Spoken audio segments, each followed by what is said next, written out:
Assalamualaikum warahmatullahi wabarakatuh.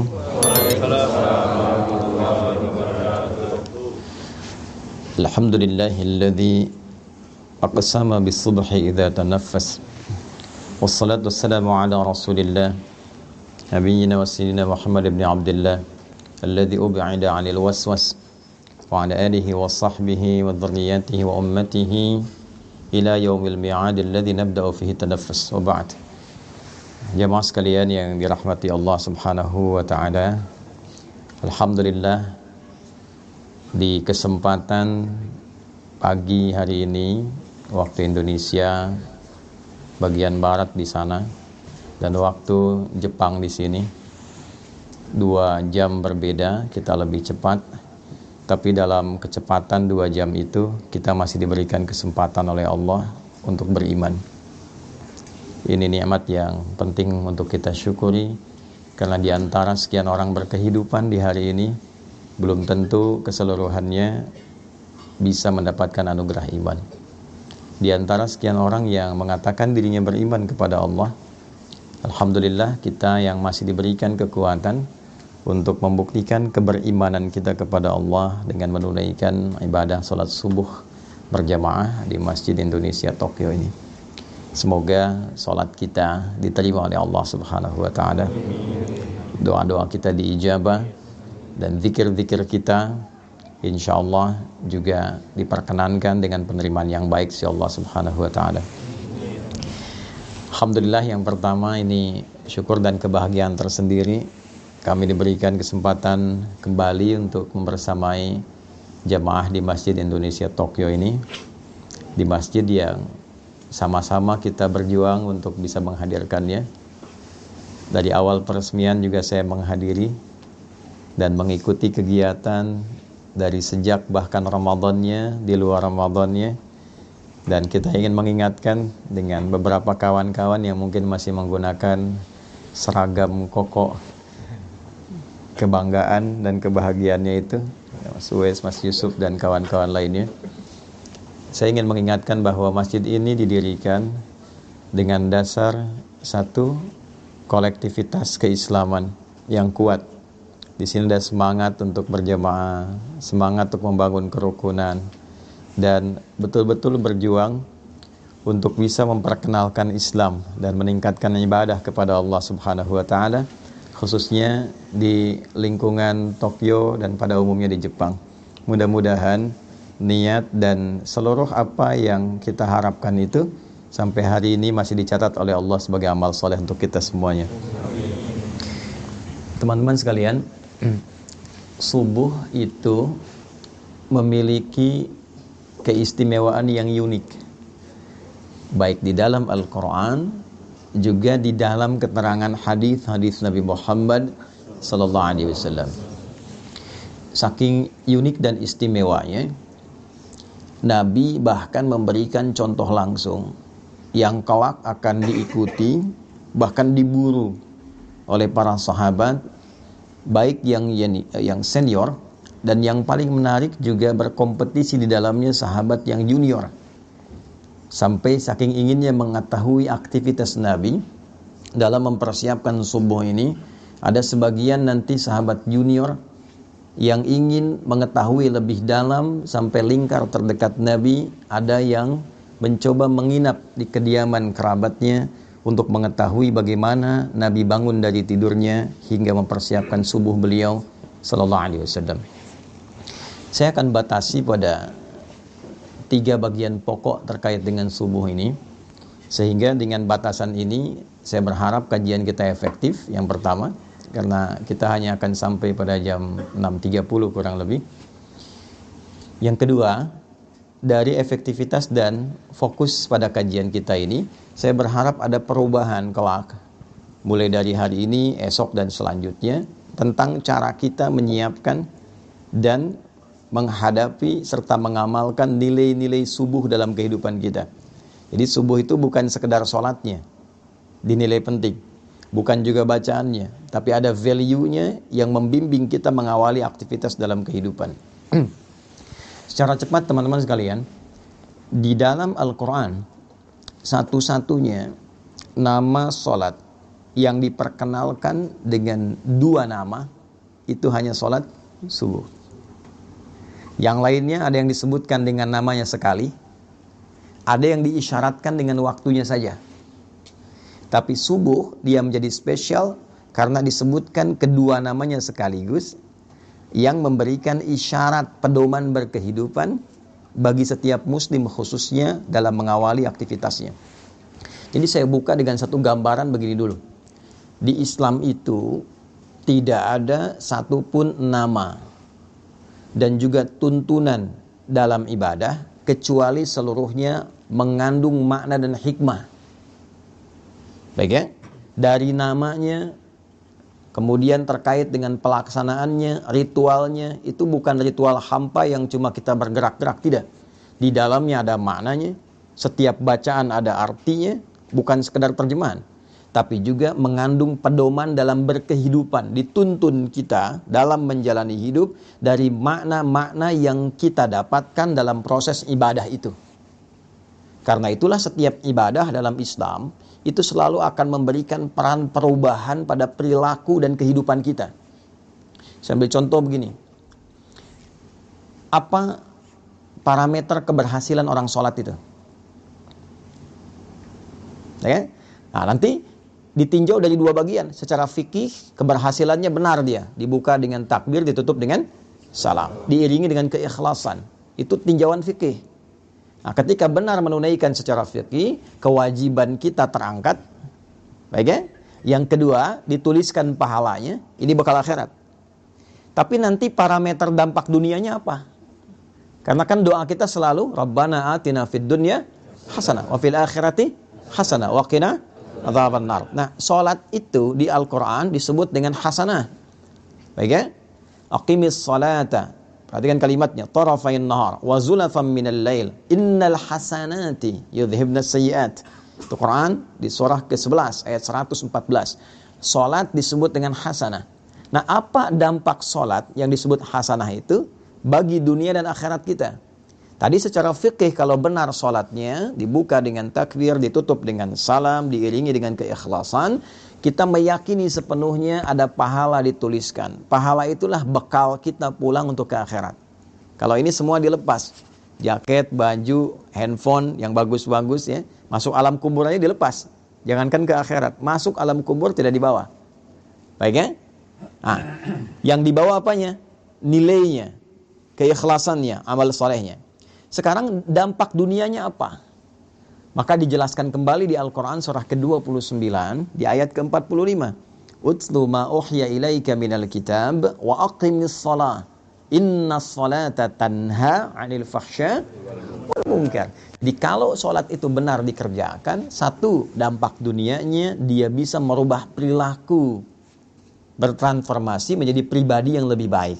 Karena itu dulu orang-orang yang hidup di era jahiliyah, ya, ketika kemudian diberikan risalah salat lewat Nabi Muhammad SAW, itu seketika bisa merubah perilakunya menjadi pribadi terbaik yang hidup di zamannya. Allah. Anda bayangkan, salat bisa merubah orang dari pribadi pencela menjadi pecinta, dari pemukul menjadi perangkul, ya kan? Dari penipu menjadi pribadi yang sangat dermawan. Itu salat. Yang kedua, banyak nanti dampak duniawinya, memberikan banyak ketenangan pada diri kita. Ya, itu ditemukan nanti di Quran surah 13 ayat ke-28, ditafsir di Quran surah ke-20 ayat ke-14. Ala bi dzikrillahi tatma'innul qulub. Yakinkan pada dirimu bahwa zikir yang benar itu berpengaruh pada ketenangan hati, berdampak pada ketenangan jiwa. Nah, salat ini puncak zikir tertinggi. Nanti berdoa juga zikir, karena doa disebut dengan zikir di Quran. Surah 7 ayat 205. Baca Quran itu zikir. Quran surah 15 ayat 9. Ya kan? Kita ba'da salat tadi zikir. Quran surah keempat ayat 103. Nah, semua jenis zikir dikumpulkan dalam salat. Takbir ada di situ, tasbih ada di situ, tahmid ada di situ, Quran ada di situ.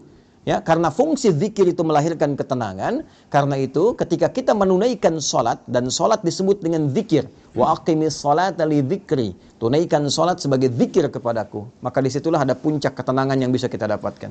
Jadi kalau Anda sedang gelisah, bekerja, gelisah, ada masalah, mampir masjid. Kalau nggak sempat menemukan masjid, ambil wudhu, menghadap kiblat, sholat 2 rakaat. Disitulah dapatkan ketenangan dalam hati kita. Walaupun solusi belum tiba saat itu, tapi hati kita cenderung tenang. Itu dampak dunianya. Jadi tidak ada ibadah di dalam Islam yang tidak punya makna. Dan tidak ada satupun ibadah dalam Islam yang tidak memberikan pengaruh pada kehidupan implementatif kita ke dalam keseharian.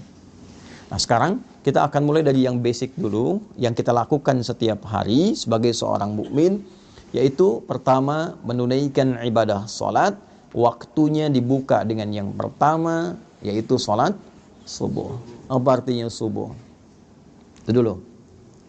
Jangan-jangan selama ini salat subuh tapi kita belum mengetahui artinya subuh. Yang kedua, dia punya nama yang kedua lagi diperkenalkan dalam Al-Quran. Tadi yang saya bacakan. Ya, contoh Quran surah ke-17 di ayat ke-78. Ia juga disebut dengan Fajr. Aqimis salata liduluki syamsi ila ghasaqil laili wa Qur'anal fajr. Inna Qur'anal fajri kana mashhuda. Disebut dengan subuh di Quran surah ke-81 At-Takwir di ayat ke-18. Was-subhi idza tanaffas. Baik. Teman-teman Bapak Ibu sekalian, subuh, saya ulangi, subuh di dalam bahasa Arab itu seakar dengan kata asbah. Asbah itu asalnya sesuatu yang sudah siap, rencana yang sudah matang. Asalnya bila Anda memiliki agenda yang tersusun rapi, yang siap Anda eksekusi, yang siap Anda jalani, itu orang Arab akan bertanya begini, kaifa asbaht? Nah, bagaimana kabarmu di subuh ini? Maksudnya bukan bertanya keadaan kita semata. Beda dengan kaifa haluk, apa kabarmu dia? Nah, tapi dia bertanya, bagaimana keadaanmu di pagi ini? Apakah sudah siap dengan rencana-rencana yang siap kau kerjakan? Baik kan? Nah, jika Anda ingin ambil ke akar katanya, dalam waktu mula Anda merencanakan sesuatu dan siap untuk dieksekusi di awal kehidupan Anda jalani, itu waktunya disebut dengan subuh namanya. Nah, jadi subuh disebut dengan subuh seakan memberikan kesan bahwa dari mulai Anda bernafas menjalani aktivitas, Anda sudah merencanakan berbagai macam kegiatan yang akan dieksekusi di waktu itu. Salat ini disebut dengan subuh seakan memberikan kesan bahwa umat Islam itu dari mulai bangun tidur, dia sudah memiliki rencana-rencana yang terukur yang akan dieksekusi di hari itu. Jadi tidak ada sikap seorang muslim sejatinya, kecuali saat bangun tidur itu dia sudah punya rencana kegiatan yang jelas. Anda jam 7 mau di mana hari ini? Jam 8 mau kerjakan apa? Jam 12 nanti mau di mana? Salat asar ditunaikan di masjid mana? Jadi pribadi muslim itu, menjadi muslim adalah menjadi pribadi yang teratur. Menjadi muslim, menjadi pribadi yang terencana. Jadi diajarkan kita dalam salat, dipaksa kita bangun untuk kebaikan kita, tapi juga dituntun untuk merencanakan semua kegiatan kita, bahkan semakin tinggi iman dan takwanya, dia merencanakan sampai akhiratnya. Itu yang dimaksud Quran surah 59 di ayat ke-18. Ya ayyuhalladzina amanu taqullaha wal tanzur nafsum ma qaddamat lighad. Ya, itu disebutkan 361 kali dalam Al-Quran. Huruf nida panggilan, nidaul qarib, mutawassit wal ba'id. Huruf memanggil orang-orang dengan jarak yang dekat, menengah ataupun jauh. Seakan Allah ingin katakan begini, hei semua orang yang telah menyatakan dirinya beriman kepadaku, mau kalian merasa bertempat yang dekat, menengah, ataupun merasa di tempat yang jauh? Ayyuha disebutkan 150 kali dalam Al-Quran. Ayyunya munada berfungsi menguatkan, haknya tanbih berfungsi mengingatkan. Aku tegaskan, aku ingatkan pada kalian semua. Alladzina disebutkan 1080 kali dalam Al-Quran. Mencakup laki-laki, perempuan, besar, kecil, tua, muda, apapun strata kehidupannya. Siapapun kalian, besarnya pangkat, tak punya jabatan, apakah merasa hartanya melimpah atau cukup hidupnya, berilmu atau sedikit ilmunya, tanpa kecuali aku tidak bedakan, kata Allah, sepanjang kalian masih menyatakan dirinya beriman. Ittaqullah, tingkatkan dan jaga selalu takwamu kepada Allah. Dan di antara ciri orang takwa itu, wal tanzur nafsum ma qaddamat lighad. Dia memiliki kesiapan rencana sampai persiapan pulangnya kembali pada Allah Subhanahu wa taala. Jadi takwa itu bukan hanya sholat. Ya, takwa itu bukan hanya baca Al-Qur'an. Ya, ketika Anda menyiapkan rencana yang terukur pun, memiliki program-program kehidupan sampai pulang, itu bagian dari takwa.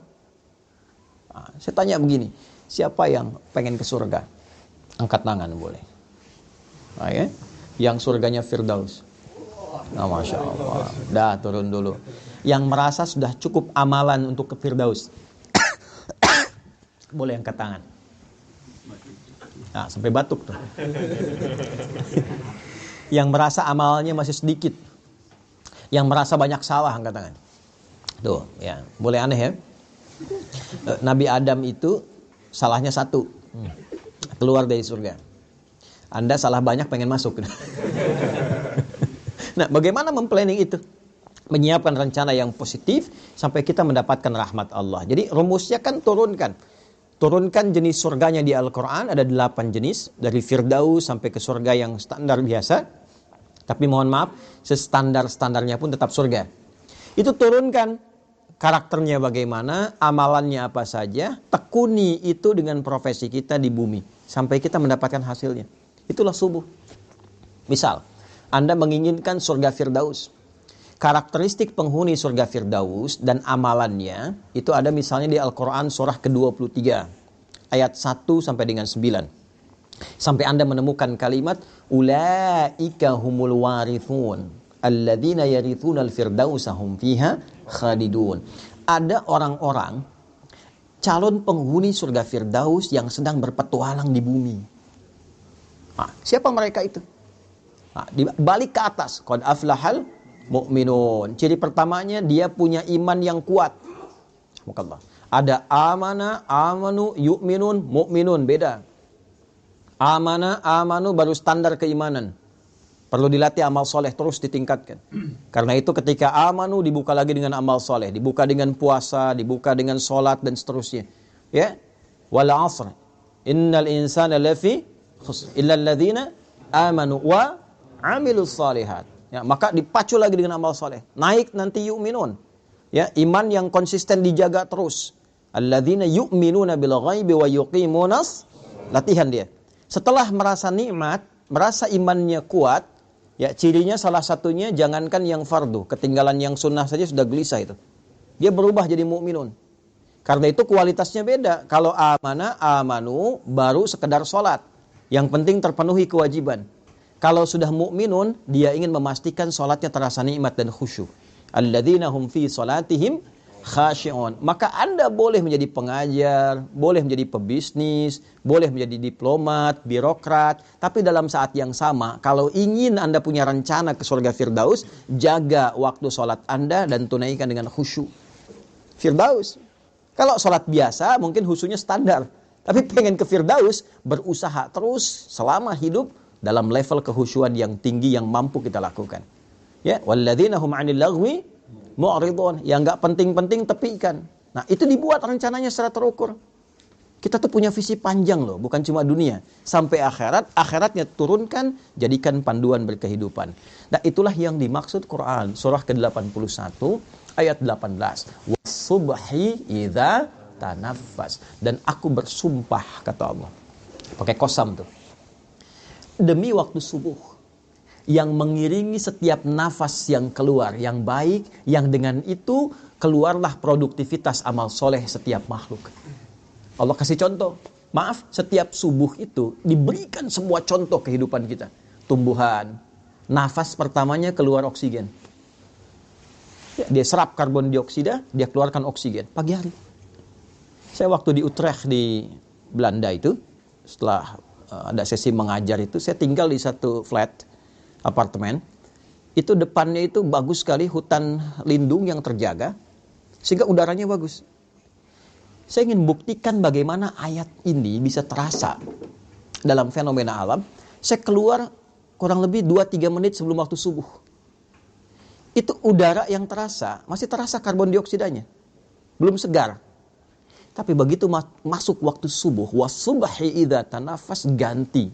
Oksigen mulai muncul, segarnya mulai muncul. Jadi Anda bisa bayangkan, tumbuhan saja dimulai waktu subuh, dia sudah punya rencana yang terbaik untuk memberikan manfaat dalam kehidupan. Ayam subuh sudah berkokok, kan?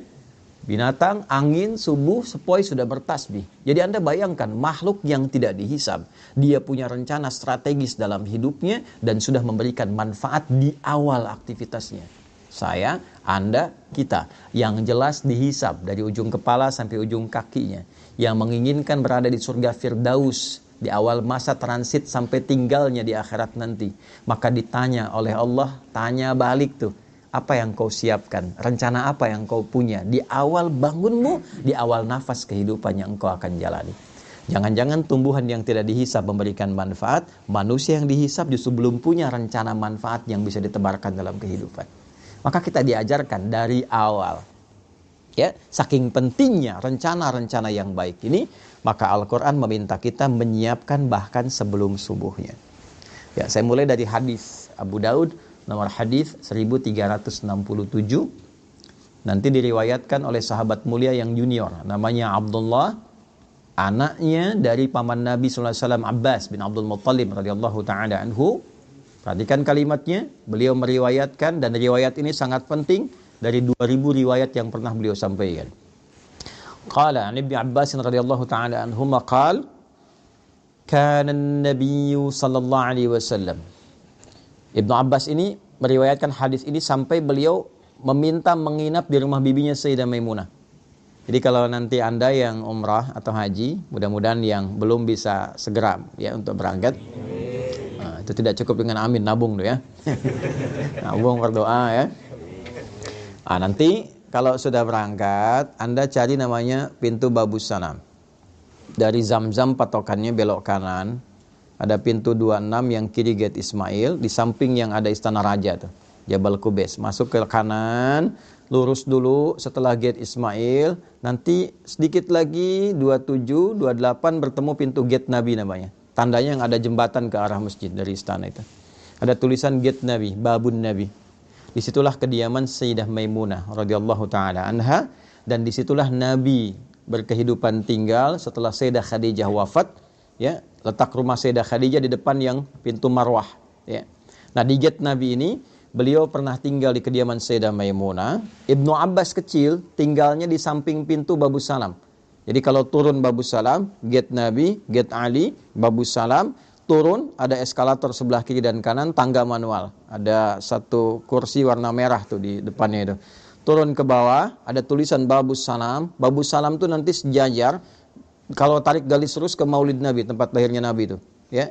Jadi seakan-akan memberikan satu isyarat bahwa kita berislam itu ya menuju kepada Allah melalui petunjuk Nabi Muhammad sallallahu alaihi wasallam. Saya pernah dengan kakak ngambil arah matahari terbit, itu begitu dipotret baru sadar kalau bayangannya itu tembus lurus langsung dari kediaman Nabi ke arah Hajar Aswad. Lurus ya, dulu waktu belum rame-rame seperti sekarang.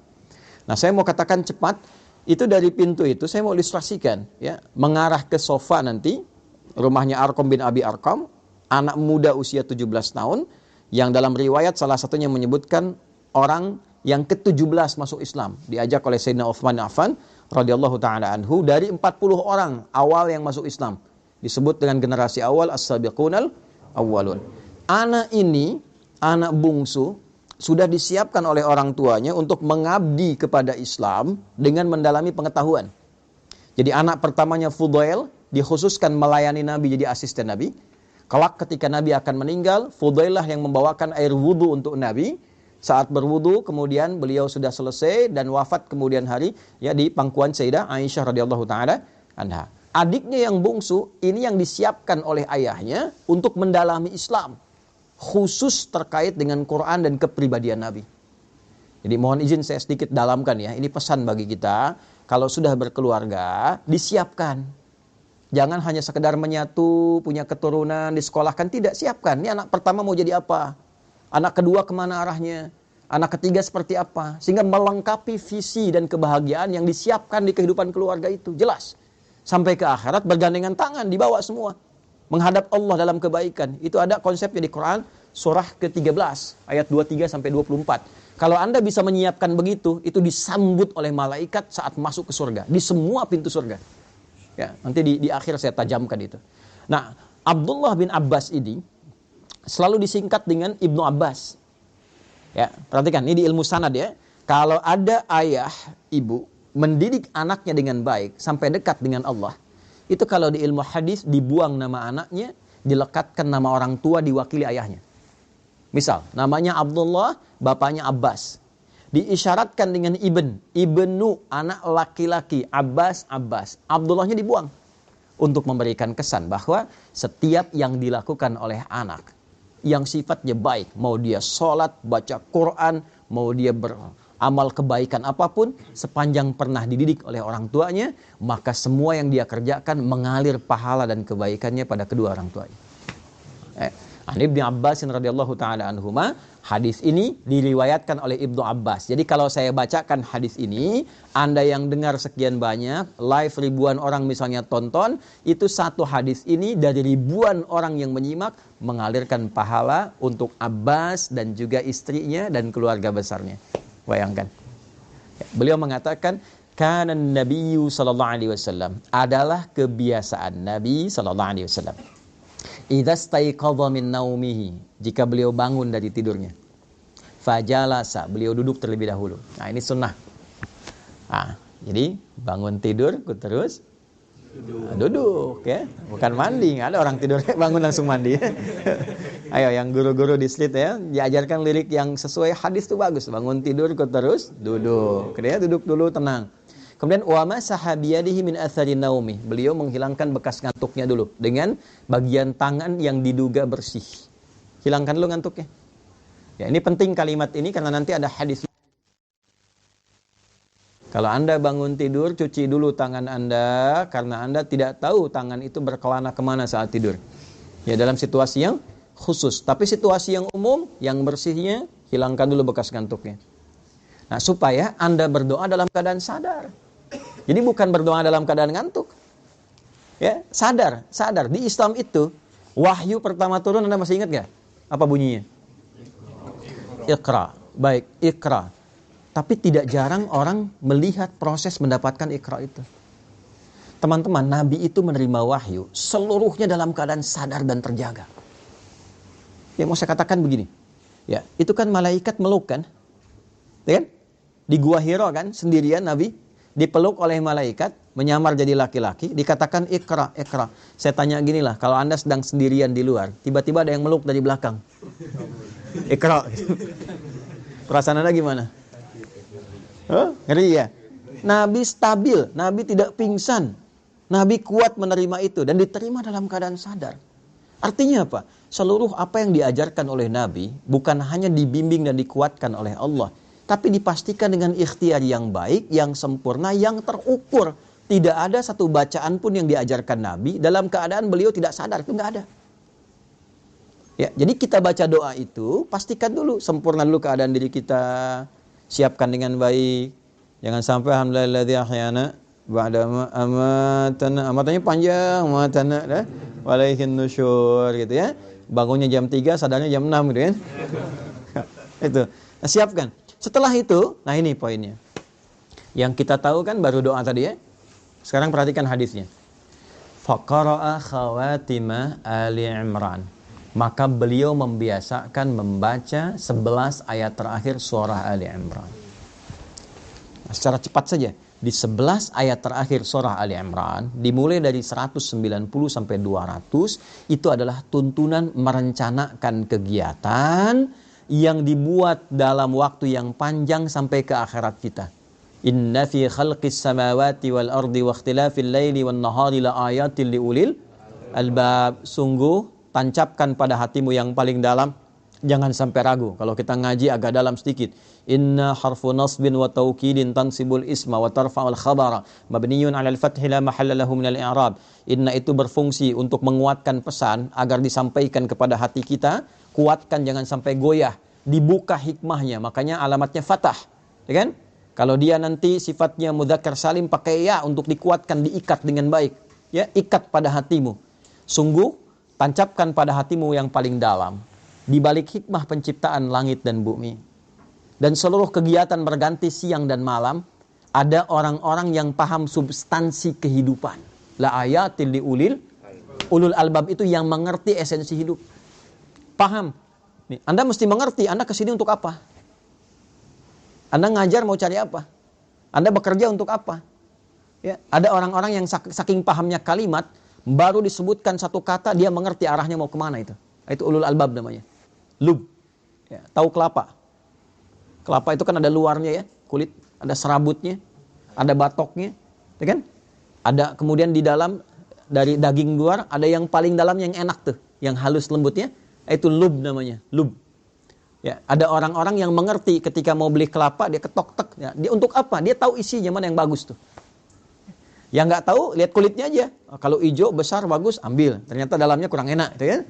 Nah, itu ada orang yang demikian. Dia nggak ngerti kehidupan. Yang penting makan, minum, tidur, selesai. Ya, gitu lagi. Habis bangun, bangun lagi. Habis tidur, bangun lagi. Bangun, tidur lagi. Makan, tidur, bangun, selesai. Ya, ada yang demikian. Nah, itu serabut.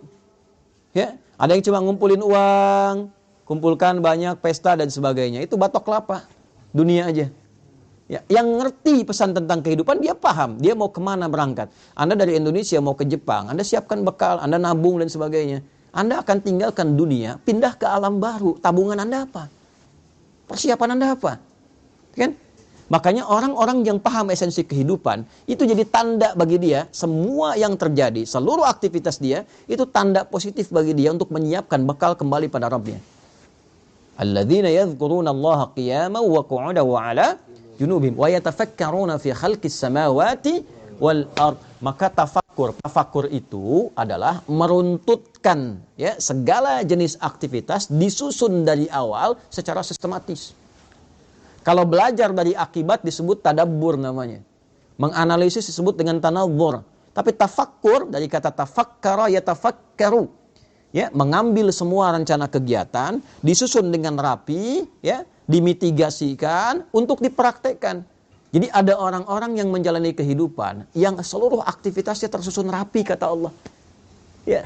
Apapun itu, di siang dia punya agenda, di malam dia punya agenda, dan dahsyatnya dia siapkan itu bersamaan dengan zikir mengingat Allah Subhanahu wa taala. Ya, terima kasih ya Allah yang telah memberikan saya kesempatan hidup, memberikan kesempatan pada saya menyusun kegiatan, lihat langit ingat Allah, ya kan? Lihat anak ingat Allah sebagai titipan. Itulah ulul albab. Ya, sampai dengan nanti ayat ke-200-nya. Jadi dimulailah aktivitas itu sebelum subuh, Nabi bangun, merencanakan kegiatan itu, persiapan warming up menunaikan sholat tahajud. Demi apa? Demi membawa agenda yang disiapkan di subuh itu menghadap Allah. Apa tandanya agenda itu telah siap dibawa menghadap Allah sebelum dieksekusi? Jadi idealnya begini, disusun dulu tuh, besok mau ngapain. Sudah disusun, baru kita berdoa kan? Alhamdulillahilladzi ahyana ba'dama amatana. Terima kasih ya Allah memberikan kesempatan aku menjalani kehidupan sesuai dengan ajalku. Setelah engkau tahan sementara tadi nyawaku dalam tidurku. Perhatikan, wa ilaihin nusyur. Ini kalimat ini mahal. Dan aku berjanji ya Allah untuk mencari bekal positif sebagai persiapan pulang menghadap kembali kepadamu. Nusyur itu dari kata nasyara, artinya menyebar untuk kembali. Jadi kalau Anda nyebar, balik lagi ke sini pekan depan, itu namanya nasyara, nusyur. Ya, penyebaran spesifiknya disebut intasyara, menyebar, intasyara yantasyir. Nah, kita ini menyebar untuk balik ke Allah, maka kita katakan wa ilaihin nusyur. Jadi setiap kali Anda bangun tidur, kita katakan ya Allah, saya pengen cari bekal yang baik hari ini sebagai persiapan pulang menghadap kepadamu. Nah, persiapan itulah yang kita rinci satu-satu. Ya, jam sekian saya bangun, kerjakan ini. Sebelum kita eksekusi, bawa dulu itu menghadap Allah, supaya dibacakan oleh kita. Minta kemudahan, minta kelancaran, minta perlindungan. Semua bacaan yang kita bacakan itu disebut dengan Quran dalam bahasa Arab. Zikir itu Quran. Ya kan? Doa itu Quran. Bacaan-bacaan kita Quran. Kalau yang dimaksudkan Al-Fatihah sampai dengan An-Nas, tambahkan alif lam di depannya, menjadi Al-Quran. Jelas? Baik ya? Al-Quran, kalau pakai alif lam, kayak artikel the dalam bahasa Inggris. Ya, there are so many cars outside. Itu banyak tuh mobil di luar tuh. Tapi kalau kita katakan the car is yours, ya. Tapi yang ini itu punya Anda. Baik ya? Itu kayak artikel Al-Quran khusus untuk firman Allah yang disampaikan melalui malaikat Jibril pada Nabi Muhammad SAW dari Al-Fatihah sampai An-Nas, berpahala dan beribadah kita dalam membacanya. Itu Al-Quran. Tapi kalau Quran itu semua bacaan yang kita sampaikan pada Allah. Ya, agenda kita, doa kita, harapan kita, zikir kita, istighfar kita itu digabungkan semua jadi apa? Quran. Maka susun itu agenda kita, harian kita. Nanti tandanya apa? Saat matahari sudah memancarkan sinar pertamanya, membelah kegelapan malam. Pancaran sesuatu pada yang positif, membuka sesuatu yang terang pada nilai kebaikan disebut fajar namanya. Pancaran yang negatif, yang mengarahkan pada keburukan disebut fujur namanya. Ada fajar, ada fujur. Pancaran materi yang keluar secara fisikal, memancar tuh dari bawah ke atas disebut infajar namanya. Tiga-tiganya ada di Quran. Contoh, Anda mau bor tanah, ya supaya keluar air misalnya. Ya, begitu Anda bor, keluar airnya. Itu bahasa Arabnya namanya infajar. Nabi Musa punya tongkat, dipukulkan ke batu, ya maka batunya terbelah, keluar 12 mata air. Al-Baqarah ayat 60. Wa idhistasqa Musa liqaumihi faqulna idrib bi'asakal hajar fanfajarat minhu 12 aina, infajar, keluar 12 mata air. Ya, tongkat Nabi Musa kayu dipukulkan ke batu, kuat batu secara material. Tapi ketika tongkatnya mukjizat dipukul batunya yang belah. Ya, keluar 12 mata air. Anda punya tongkat emas, pukulkan ke batu, ya, keluar 12 air mata tuh, pecah tongkatnya. Nah, fujur itu pancaran negatif yang keluar dari nafsu nih. Jadi ada takwa, pancaran positif, ada fujur, pancaran negatif. Ya, provokatornya setan. Kalau takwa, supporternya malaikat. Nanti malaikat disebutkan 88 kali, setan disebutkan 88 kali. Quran surah 91 ayat 7 sampai 10, wa nafsin wa ma sawwaha fa alhamaha fujuraha wa taqwaha. Allahu akbar. Jiwa takwa aktif. Sudah adzan ya? Enggak terdengar adzan, tetap aktif. Subuh siap-siap. Besok jam sekian. Ya kan? Tapi begitu Anda sudah siap, adzan terdengar, selesai adzan, nah jiwa fujur muncul lagi. Tenang baru adzan. Belum qomat, ya kan? Waktunya masih panjang, pernah begitu? Nah, itu fujur namanya. Itu kan pancaran dari tubuh kita memancar tuh. Nanti keluar dari sini itu aktif juga. Begitu keluar lihat tuh kan, sepatunya bagus yang itu ya. Aktif itu. Ya, nah itulah perjuangan kita ngontrol itu. Nanti pancaran keburukan disebut fujur, pancaran kebaikan secara material fisik bendanya ada disebut dengan infajar. Tapi kalau memancar sesuatu, membuka celah kebaikan, membuka sebuah terang, ya, memberikan dorongan-dorongan positif untuk memulai satu aktivitas disebut fajar namanya. Maka diperkenalkanlah kemudian waktu ini selain subuh, waktu kita membawa agenda datang kepada Allah, tandanya apa? Fajar, matahari sudah mulai memancarkan sinar pertamanya, membelah kegelapan malam sebagai tanda aktivitas akan dimulai. Maka bacaan-bacaan Quran kita dibawa di waktu itu menghadap kepada Allah untuk minta petunjuk, kemudahan, kelancaran, dan keberkahan. Itulah yang dimaksud Quran surah 17 ayat 78. Aqimis salata liduluki syamsi ila ghasaqil laili wa qur'ana fajr. Bukan wal Quran tapi wa qur'anal fajar. Kenapa di situ fajar itu diikuti dengan Quran? Padahal bisa Allah mengatakan begini, aqimis sholata liduluki syamsi ila ghasaqil laili wal fajri. Selesai. Kenapa ada Qurannya? Untuk menunjukkan keistimewaan khusus yang melekat di waktu subuh. Jadi jangan biarkan subuh itu menyendiri dengan penunaian sholat saja. Agenda Anda bawa. Ya, harapan-harapan bawa dalam subuh. Makanya ada orang yang nunggu subuh sambil istighfar. Ya. Waktu singkat menjelang subuh itu namanya sahar. Tadi saya baca di Quran rakaat kedua, Quran surah 51 ayat 18. Wabil ashari hum yastaghfirun. Ada orang-orang calon penghuni taman surga yang kebiasaannya nunggu subuh sambil istighfar. Salah satu amalnya. Istighfar sambil subuh. Nungguin enak tuh. Tiba-tiba muncul subuh. Ya saking pengennya, dia dekat dengan waktu subuh, tak ketinggalan, dia istighfar terus. Datang, dia sudah siapkan agenda. Jadi menghadap Allah itu bukan sekedar kita datang menunaikan sholat, ya itu penting. Menggugurkan satu kewajiban. Selesai. Tapi kalau kita ingin dapat manfaat yang value-nya dibawa ke kehidupan dunia, bawa agenda kita yang kita siapkan, bahkan dari malam. Bawa, siapkan, disitulah kemudian kita sujud, minta sama Allah. Ya Allah, mudahkan urusan saya, lancarkan hidup saya, lindungi saya di sini sampai selesai tugas saya, jadikan keluarga saya 1, 2, 3, 4. Itu bukan sekedar bacaan biasa, karena seluruhnya langsung disaksikan oleh Allah dan seluruh malaikat yang bertugas di semesta. Inna Qur'anal fajri kana masyhuda. Yakinkan pada dirimu bahwa seluruh bacaan-bacaan yang disampaikan di waktu fajar itu dipersaksikan. Kata Nabi, atau kama qala sallallahu alaihi wasallam, inna malaikatal laili wa malaikatan nahar tajtami'u fi waqtil fajri. Atau kama qala sallallahu alaihi wasallam, malaikat yang bertugas di malam hari dan bertugas di siang hari seluruhnya berkumpul di waktu fajar untuk menyaksikan apa yang kita mohonkan kepada Allah. Itu bedanya. Makanya Nabi itu selalu mendorong tuh. Ayo.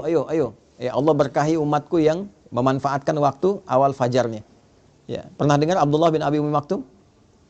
Pernah dengar? Abdullah bin Abi Umi Maktum? Ya, saya persingkat sampai di sini. Perhatikan, beliau sahabat senior, fisiknya terbatas, pandangannya terbatas karena nggak bisa melihat, keadaan rumahnya terbatas, jaraknya dari masjid tidak terlalu dekat. Tapi beliau pribadi ahli masjid, senang i'tikaf.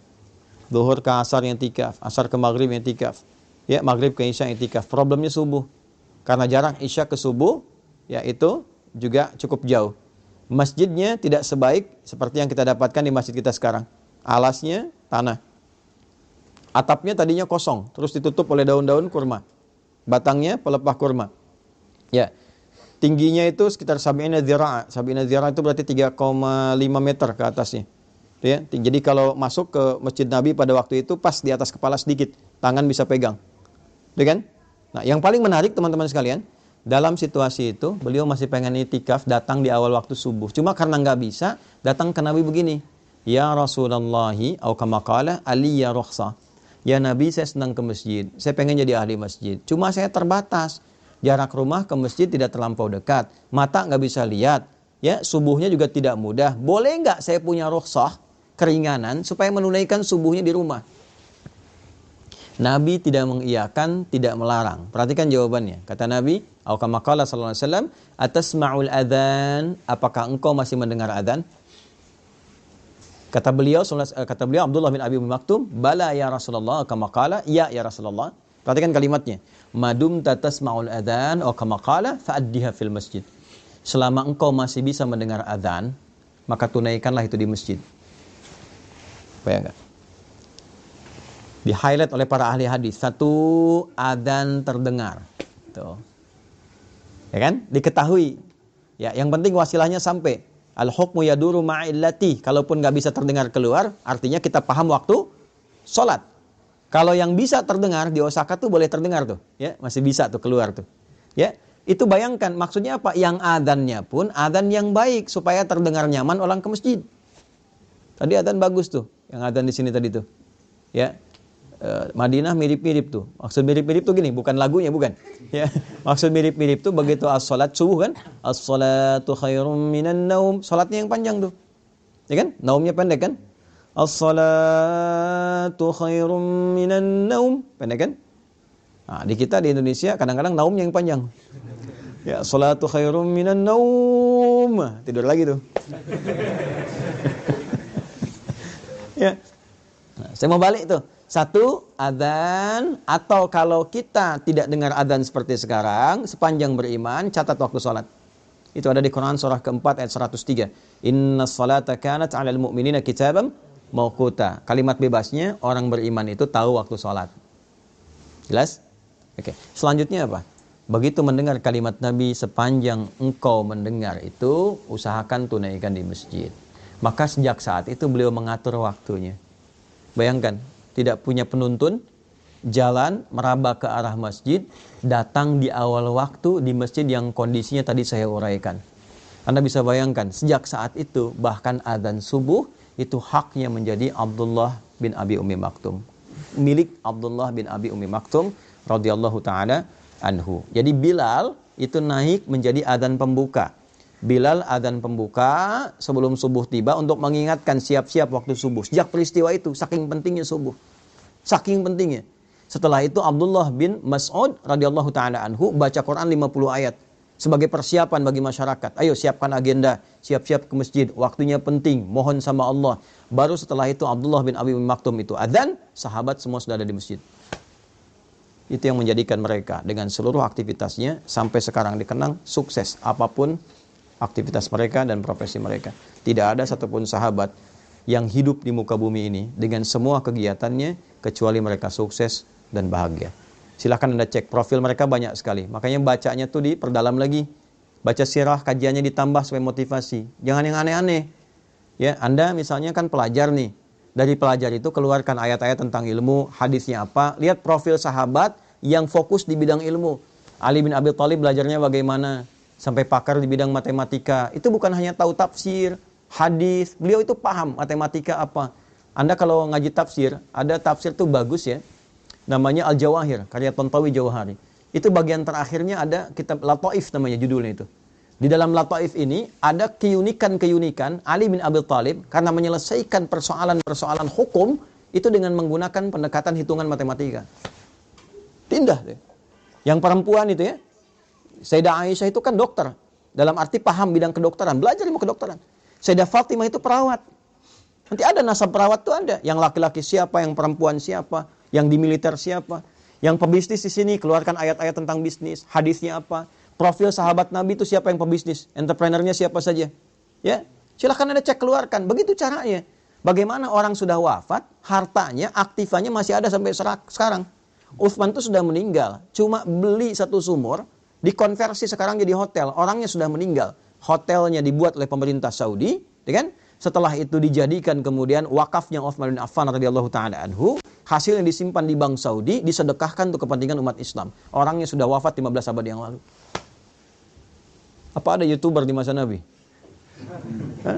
Tapi jangan salah, orang-orang media ada, sampai turun ayat banyak. Wa idza ja'ahum amrun minal amni awil khaufi adza'u bi. Ada tipikal orang-orang sakit yang apapun bisa jadi konten baginya katanya. Itu ada di Quran. Ya, jadi apa saja jadi konten, bikin konten, upload lagi. Uploadnya pakai syair. Lihat apa saja bikin konten, apa saja bikin konten. Sampai turun ayat. Selektivitaslah dalam bikin konten itu. Yang baik-baik tampilkan. Jangan bikin hoax, maka turun ayat-ayat tentang hoax. Cuman medianya tidak seperti sekarang. Ya, sekarang lebih berkembang, eranya digital. Ngajinya juga beda. Dulu saya waktu ngaji tasrif pakai sorop. Fa'ala yaf'ilu, fa'ala yaf'alu, fa'ala yaf'ulu. Sekarang sudah beda. Taba yatubu yutuban. Fasbakayu Facebookan, ya. Taktakayu taktiku TikTokan, ya. Instagramayan Instagrimu Instagraman. Nah, ini yang kita perbaiki sehingga ngajinya itu tulus. Ya, jadi ilmu dipelajari, amal dipraktekkan, manfaat kemudian bisa diraih. Itu terukur semua. Dulu ngaji kita begitu, Fathul Qarib, Fathul Mu'in, macam-macam. Dulu ulama-ulama itu mendampingi Umar. Anda kalau ke Jogja, di Kesultanan Jogja itu masih ada tuh. Ya, kumpulan-kumpulan hazanah awal tuh keislaman di situ. Ada ngajinya tuh. Ini pembahasan Fathul Qarib yang ngajar siapa, Fathul Mu'in yang ngajar siapa, muftinya siapa, ya dalamnya siapa, sampai begitunya. Dan dipraktekkan dalam kehidupan. Makanya desain kotanya pun terukur. Silakan Anda cek kalau nggak percaya. Di mana ada masjid, depannya ada alun-alun, sampingnya ada pasar dan sebagainya. Itu bukan sesuatu yang biasa, terukur. Oleh karena itu saya kembalikan dan saya tutup, teman-teman, saya ingin mengajak. Jadi jangan sampai kita menunaikan ibadah hanya sebatas memenuhi kebutuhan ritual semata. Walaupun itu sah secara hukum. Tapi kalau ingin merasakan nikmatnya berislam, bawa nilainya, praktekkan dalam berkehidupan. Anda kalau nggak tahu nikmatnya, mohon maaf ya, belum tahu nikmatnya, la yasraqu min qaum. Hai orang-orang beriman, jangan saling mencela. Praktekkan ayat itu, tidak saling mencela. Baru terasa berislam itu bagaimana. Kalau mau tahu nikmatnya berinfak, bawa itu, cari orang, dekatkan dia, bikin program di KMI. Dulu saya pernah inisiasikan tuh. Ya, tidak semua orang di Jepang itu kan, mohon maaf, ya punya kemapanan. ya, pemahaman dalam materi, termasuk orang kita ataupun orang Jepang, tetangga kita dan sebagainya. Kenapa nggak kita praktekkan untuk mendapatkan indahnya berislam?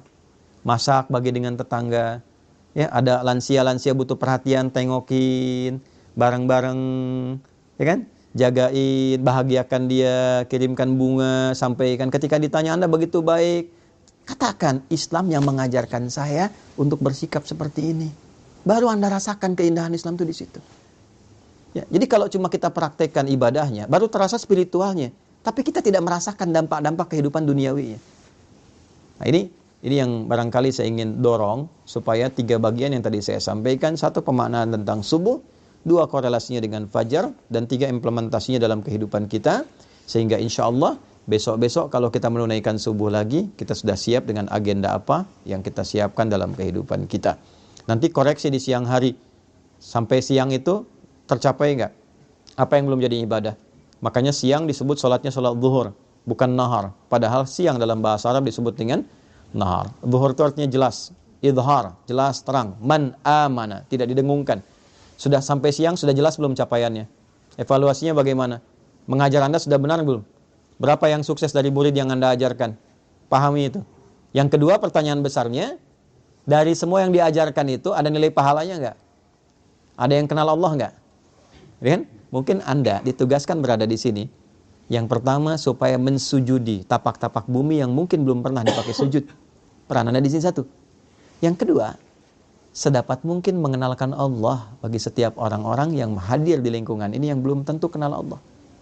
Dan selamat Anda yang terpilih, bukan orang-orang seperti kami. Maka optimalkan itu dalam kehidupan kita. Sampai zuhur, cek. Kemudian saya percepat, asar, bukan sore, tapi asar. Asar itu setiap waktu dan momentum yang mengiringi kita, manfaatkan sebaik-baiknya supaya ada hal-hal positif yang bisa kita kerjakan. Setiap waktu yang Allah kasih, upayakan jadi hal positif.